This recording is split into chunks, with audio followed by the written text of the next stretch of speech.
Welcome back to the shop, my friends. Yesterday I've got a delivery and it's probably the most vital piece of tech for the new layout. So I'm gonna show you right now.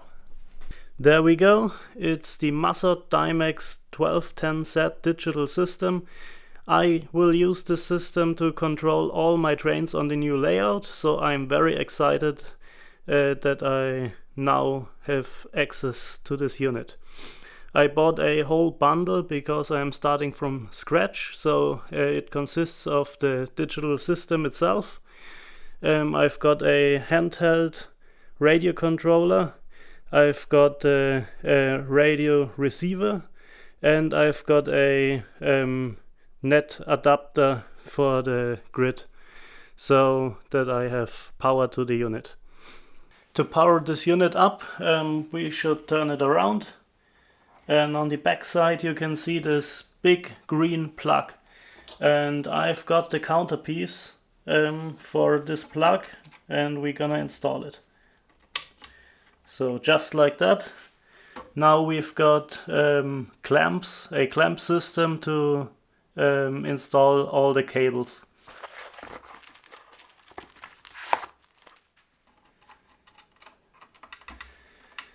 These barely fit.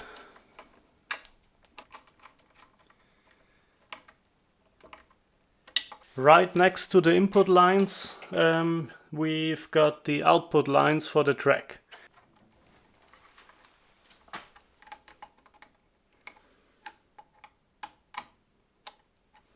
And that's it for the back side. Next up is the radio receiver, and it has two plugs, but only one is used for the digital Massoth system. So that's the plug we're gonna use. This is the accessory cable which came with the digital system, and at the front of the main unit we have the DIMAX bus, and these are three plugs which all do the same thing. You can connect either a radio receiver or the handheld controller via cable. So we just gonna plug it in, and that should be it. Next we're gonna have a look at the handheld control unit. Since this will communicate with the main station wirelessly, we don't have to plug in any wiring, but we have to power up this unit with 3 AA batteries.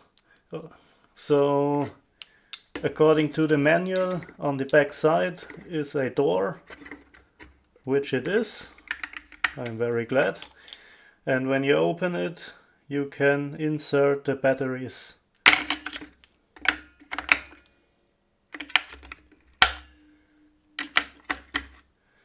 So close the door back up.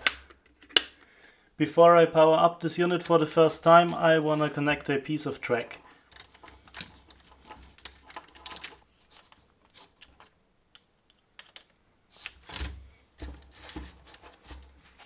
Alright, we have connected the power grid adapter to the main unit and the main unit to the piece of track.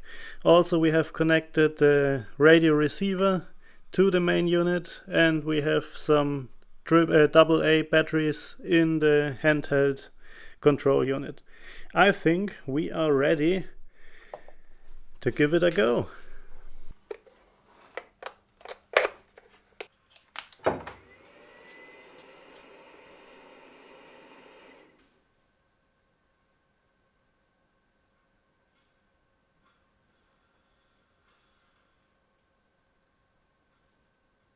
Alright, the unit is up and running. We have a green power LED, which is good, I suppose. And when we have a look at the display right next to it, our track output is set to 23 volts and a maximum of 12 amps, which is more than fine for this application, for the test right now. So we can continue by connecting the handheld control unit to the radio receiver. Connecting the handheld to the unit should be very easy when you do it the first time. According to the manual, we have to make sure that the receiver unit is powered up, which it is.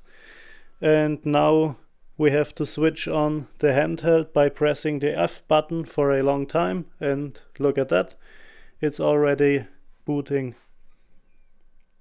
Okay, it's about a minute later and the handheld controller has finally connected automatically to the main central station of the unit.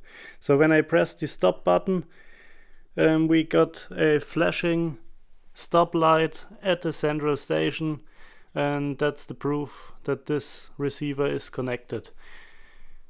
So I'd say we get a locomotive on the track and have a test run.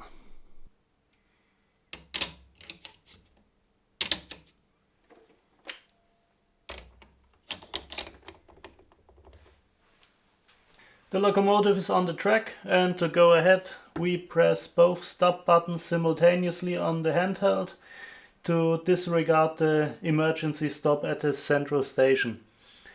To go along we have to type in the digital address of the locomotive, which in this case is 201, and press OK, and now we should be ready to operate the locomotive. So we can switch on the light and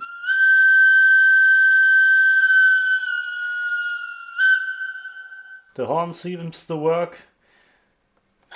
Then we have the sound option.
So I'd say this central station is working fine.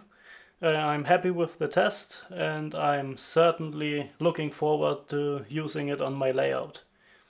So this concludes my first impression of the Massoth digital system.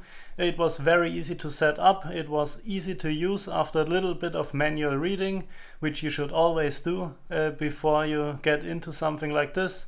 And the two main selling points for me were the 12 amp track output and the very strong radio control system, which gets me over 100 meters between the receiver unit and the handheld unit when I'm outside. So these two facts are very useful for any garden railroad, and we will see what the future holds. I keep you updated, and you will see when I install this system on my yet to be built layout. So be a little bit patient, and we will see us in the next video. So bye.